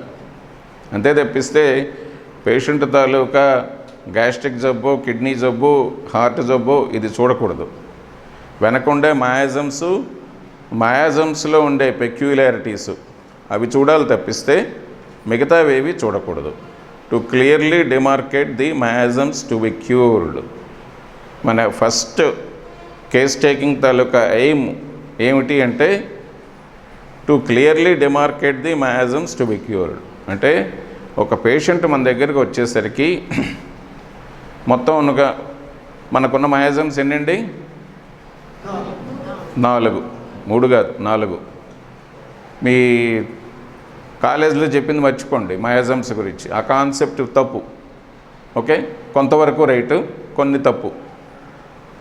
మాస్టర్ గారు చెప్పింది మనకేంటంటే, హానిమన్ చెప్పిందే సోరా, సిఫిలిస్, సైకోసిస్ అండ్ ట్యూబర్కులర్ అన్నది మాస్టర్ గారు మనకి ఇచ్చిన విస్తృతమైన సిమ్టమెటాలజీ ప్రపంచంలో ఇంకెక్కడా ఇవ్వలేదు, ఎక్కడా లేదు అసలు. ఆ ట్యూబర్కులర్ మయాజం అన్నది మనకి కాలేజీల్లో చెప్పేది సోరా, సిఫిలిస్ 2 కలిపితే వస్తుంది అని చెప్పి చెప్తారు, కానీ అది తప్పది. మాస్టర్ గారు ఇచ్చింది ఏంటంటే మలేరియా సప్రెస్ అవటం వల్ల ట్యూబర్కులర్ మయాజం అన్నది వస్తుంది. ఆ ట్యూబర్కులర్ మయాజంకి స్పెషల్గా కొన్ని సిమ్టమ్స్ ఉన్నాయి. ఆ మైండ్ అన్నది ఎట్లాగా హెపజాడ్గా తయారవుతుంది, ఎట్లాగ ఇర్రెగ్యులర్గా తయారవుతుంది, ప్రపంచంలో ఉండే క్రైమ్స్ అన్నీ ఎట్లా వస్తాయి ఆ మైండ్లోంచి అని చెప్పన్నది ట్యూబర్కులర్ మయాజం మాస్టర్ గారు ఇవ్వడం జరిగింది. దాన్ని ఒకసారి చదువుకోండి. మాస్టర్ గారు ఇచ్చిన ట్యూబర్కులర్ మయాజం చదువుకుంటే మనకది ఎంత చక్కగా మాస్టర్ గారు ఇచ్చేదో తెలుస్తుంది. అది క్రానిక్ మయాజమ్స్ అని చెప్పిన పుస్తకం ఉంటుంది, అందులో ఉంటుంది. అది నాన్నగారు రాశారు. అది మళ్ళీ ఇప్పుడు అవుట్ ఆఫ్ ప్రింట్ అనుకుంటాను, ప్రింట్ చేయిస్తాను మళ్ళీ నేను తొందరలో. అది మీకు అందరికీ ఇంట్రెస్ట్ అయిన వాళ్ళకి నేను పంపించడం జరుగుతుంది. ఇందులోని మయాజమ్స్ అన్నది మనకి డిమార్కేట్ చేసుకోవాలి. ఆ పేషెంట్లో ఏ మయాజం ఇప్పుడు రిప్రజెంట్ చేస్తోంది. ఫస్ట్ ఫ్యూ సిమ్టమ్స్ పేషెంట్ చెప్పిన సిమ్టమ్స్లోని 4, 5, 10 సిమ్టమ్స్ చెప్పాడు అనుకోండి, ఆ సిమ్టమ్స్ మొత్తంలో ఏ మయాజం మనకి డామినెంట్గా ఉంది అన్నది కేస్ టేకింగ్లో మనం చూసుకోవాలి. ఓకే, అండర్స్టాండ్ అయిందనుకుంటాను మీకు. ఆ తర్వాత ఏ మయాజం డార్మెంట్గా ఉంది, లోపల నెక్స్ట్ మయాజం ఏది, 2-3 మయాజమ్స్ క్లబ్ అయి ఉన్న కేసుల్లోని ఏ మయాజం డామినెంట్గా ఉంది, ఏ మయాజం డార్మెంట్గా ఉంది, ఏ మయాజం ఇంకా అసలు స్టార్ట్ అవ్వలేదు, ఇది మనకి తెలియాలి. దానికోసం మనం కేస్ టేకింగ్ అన్నది మన aim. In this distinction is to be made between the sufferings that are acute, rapidly arising diseases and those that are chronic. ఇందులోని వాడు ఒక 10 సిమ్టమ్స్ చెప్తాడు, లేదా 4 సిమ్టమ్స్ చెప్తాడు. చెప్పిన దాంట్లో సార్ నిన్నటి నుంచి కడుపు నొప్పండి అని చెప్పని, ఓకే, దానికి సంబంధించి డీటెయిల్స్ తీసుకుంటాం. సార్ నాకు తలనొప్పులు ఉన్నాయండి, గత 10 ఏళ్ల నుంచి నన్ను ఇబ్బంది పెడుతున్నాయి, దాని గురించి కూడా మీరు చూడాలి అని చెప్పి హెడేక్స్ గురించి చెప్తాడు, ఆ మైగ్రేన్స్ గురించి చెప్తాడు. ఇంకా ఏమున్నాయరా అంటేను, నాకు ఆస్తమా ఉందండి, నా చిన్నప్పటి నుంచి ఉందండి, ఇప్పటికీ వస్తూ ఉంటుందండి అని చెప్పాను. ఈ 3 సిమ్టమ్స్ ఒక పేషెంట్ చెప్పాడు అనుకుందాం. అందులో మనకి ఫస్ట్ ఎక్యూట్. ఆ ఎక్యూట్గా ఉన్నది కడుపు నొప్పి. ఈరోజు మనకి మన దగ్గరికి వాడు వచ్చినప్పుడు కడుపు నొప్పితోటి ప్రజెంట్ అయ్యి వచ్చాడు వాడు. సో దాన్ని ఒకటి కన్సిడర్ తీసుకోవాలి. ర్యాపిడ్లీ అరైజింగ్ డిసీజెస్, రెండోది మైగ్రేన్, అది ఫ్రీక్వెంట్గా వస్తుంది, వారానికి ఒకసారి 10 రోజులకు ఒకసారి వచ్చేస్తుందండి, అది చూసుకోవాలి. మూడోది ఆస్తమా, ఇందాక చెప్పుకున్న దాంట్లో ఎగ్జాంపుల్లోని క్రానిక్ డిసీజెస్. ఆ క్రానిక్ డిసీజు ఆస్తమా అంటే ట్యూబర్క్యులర్ బేస్ ఉంది వాడికి, ట్యూబర్క్యులర్ బేస్ మీదట హెడేక్స్ ఫస్ట్ బేస్ తోటి ఆస్తమా వస్తుంది. ఆ ఆస్తమా మీదట హెడేక్స్ వస్తున్నాయి, అంటే నర్వస్ సిస్టమ్ ప్రాబ్లమ్స్ వస్తున్నాయి వాడికి, స్పైనల్ సిమ్టమ్స్ వస్తున్నాయి. ఆ స్పైనల్ సిమ్టమ్స్ ఒక సోరిక్కో లేదా సిఫిలిటిక్కో హెడేక్స్ తాలూకా డీటెయిల్స్ బట్టి మనం దాన్ని తెలుసుకుంటాము. ఎక్యూట్గా వచ్చింది లేటెంట్ సోరా. లేటెంట్ సోరా అన్నది నిన్న వాడు తిన్న ఫుడ్డు ఏదో కొంచెం బాగుందని చెప్పని 2 ముక్కలు ఎక్కువ తిన్నానండి, దాంతో కడుపు నొప్పి వచ్చిందండి. లేదంటే బయట బాగుందని చెప్పని సమోసా 2 తిన్నానండి, దాంతో కడుపు నొప్పి వచ్చింది. ఇది లేటెంట్ సోరా. లేటెంట్ సోరాని ముందు తగ్గించుకుని తర్వాత డామినెంట్ మయాజం ఏది ఉందో అది చూసుకుని తర్వాత అండర్లయింగ్ మయాజం ఏది ఉందో దాన్ని చూసుకుని వీటిని బట్టి మనం గ్రాడ్యువల్గా ప్రోగ్రెస్ అవ్వడానికి కేస్ టేకింగ్ కావాలి. చేస్తున్నప్పుడే ఇవన్నీ డిమార్కెట్ చేసేసుకోవాలి మన మైండ్లోనే. కావాలంటే లేదా కేస్ టేకింగ్లోనే ఒక మార్క్ పెట్టుకుని A acute, B chronic, semi chronic, C chronic, ఈ 3 ఏబీసీలు. మన లాంగ్వేజ్ మన ఇష్టం, ఏది చూసుకుంటారో చూసుకోండి. అప్పుడు మనం మళ్ళీ మొత్తం కేస్ టేకింగ్ అయ్యి ప్రిస్క్రిప్షన్ ఇచ్చేటప్పుడు దేనికి మందు ఇవ్వాలి అన్నది అప్పుడు తెలుస్తుంది. అది అక్యూట్గా ఉన్నదానికి అప్పటికప్పుడు మందు ఇవ్వాల్సిందే, అది మళ్ళీ వస్తుంది ఆ తర్వాత చెప్పే మ్యాటర్లో అది వస్తుంది. అది the acute diseases represents it self spontaneously, there is much less that needs to be asked. అంటే మనం వాడే చెప్తాడు, నిన్న మొన్న వచ్చిన తలనొప్పో కడుపు నొప్పో జ్వరమో ఏది ఉంటే దాని డీటెయిల్స్ మొత్తం వాడు చెప్తాడు. ఎందుకంటే ఈ 2-3 రోజుల్లోని వాడు అనుభవించింది వాడికి ఈజీగా గుర్తుంటుంది, మనం పెద్ద కష్టపడక్కర్లా అది కేసు తీసుకోవటంలోని. సో వాడే చెప్పేస్తాడు. Gradually advanced chronic diseases of several years duration are discovered far more laboriously. వాడు 10 ఏళ్ల క్రితం వాడికి మలేరియా వచ్చింది. మలేరియా వచ్చి వరుసగా ఒక 4 సంవత్సరాలు 5 సంవత్సరాలు దాంతో సఫర్ అయ్యాడు. ఇయర్లీ వన్స్ వస్తూ ఉండేది. ఇయర్లీ వన్స్ వచ్చినప్పుడు దాన్ని అట్లాగా వాడు సప్రెస్ చేసుకోవటం, ఆ తర్వాత ఏ రొమాటిజం రావడమో లేదా ఏ ఆస్తమా రావడమో లేదా కొంతమందికి టీబీ కూడా వస్తూ ఉంటుంది. మలేరియా సప్రెస్ అయిన తర్వాత కొంతమందికి టీబీ వస్తుంది, ఆ కండిషన్ రావటము జరుగుతూ ఉంటుంది. వాడు 10 ఏళ్ల క్రితం 15 ఏళ్ల క్రితం నీకు మలేరియా ఎలా వచ్చేదిరా, జ్వరాలు ఎలా వచ్చేవి అంటే, సార్ ఏదో వచ్చేదండి తగ్గిపోయిందండి, అప్పుడు అవన్నీ ఎందుకండి మీకు అంటాడు వాడు. మనల్ని తిరిగి ప్రశ్న వేస్తాడు వాడు, అది ప్రాబ్లము ఇక్కడ. సో ఆ దాన్ని మనం ఇన్వెస్టిగేట్ చేస్తే కానీ మనకి బేసిస్ దొరకదు. ఆ బేసిస్ దొరికితేనే మనం వాడికి క్రానిక్ మయాజం ట్రీట్మెంట్ అన్నది మనం చేయగలం. సో ఆ బేసిస్ అన్నది మనకి బాగా ఇంపార్టెంట్ కింద తీసుకోవాలి. మనకి దానికోసం కష్టపడాలి. దానికోసం కష్టపడే ప్రాసెస్లోనే కేస్ టేకింగ్ అన్నది మనకి బాగా ఉండాలి. సో అందులోని ఒకటి చెప్తాను. ఒకసారి ఒక కేసు దగ్గర 9 ఏళ్ళో 10 ఏళ్ళో ఆ పిల్లకి పూర్తిగా hearing defect, by birth hearing defect వచ్చేసింది.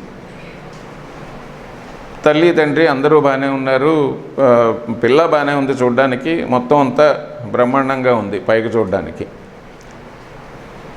కేసు చూస్తే పిల్లలో ఇంకా సిమ్టమ్స్ ఏం లేవు, ఆ డెఫ్నెస్ గురించి మాత్రమే తీసుకొచ్చారు. మీరు ఏమైనా చేయగలమేమో చూడండి అని చెప్పి తీసుకొచ్చారు. సరే, నాకు అర్థం కాక అది నేను ప్రాక్టీస్ మొదలుపెట్టిన ఒక 2 ఏళ్ళు 3 ఏళ్ళు అనుకుంటాను. అది early ages of my practice, early years. So దాన్ని ఒకసారి ఎందుకో మా నాన్నగారు ఆ టైంలో ఇంటికి వస్తే జనరల్గా డిస్కషన్లోని 2-3 కేసెస్ డిస్కస్ చేస్తూ ఉంటాను నేను. వచ్చినప్పుడు అడిగాను ఆ పేషెంట్ని, మిగతా డీటెయిల్స్ అన్నీ ఏమైనా ఉంటే చెప్పమ్మా అని చెప్పని అడిగాను. చిన్నప్పటి నుంచి లేదండి అంతా బాగానే ఉందండి, పిల్లలకు కూడా ఏ ప్రాబ్లమ్స్ రాలేదండి అని చెప్పింది. అప్పుడు నాకు ఎందుకో డౌట్ వచ్చి, నువ్వు ప్రెగ్నెంట్గా ఉండేటప్పుడు నీకు ఏమైందమ్మా అని చెప్పని అడిగితే, అప్పుడు నాకు మలేరియా వచ్చింది, 3rd మంత్లో మలేరియా వచ్చిందండి నాకు. మలేరియా వచ్చిన తర్వాత ఒక వారం రోజుల్లో తగ్గిపోయింది. ఆ తర్వాత ఇబ్బంది కూడా పెట్టలేదు. డెలివరీ అయిన తర్వాత కూడా నన్ను ఇబ్బంది పెట్టలేదు మలేరియా అని చెప్పాను. సరే, ఈ సిమ్టమ్ చూసి నేట్రమూర్ ఇవ్వాలా, చైనా ఇవ్వాలా, లేదా ఆర్సెనికాల్ ఇవ్వాలా, వీటిల్లో ఏది సెలెక్ట్ చేసుకోవాలని చెప్పి నాకు డైలమాలో ఉంది. డైలమాలో ఉంటే అప్పుడే నాన్నగారు వచ్చారు ఇంటికి.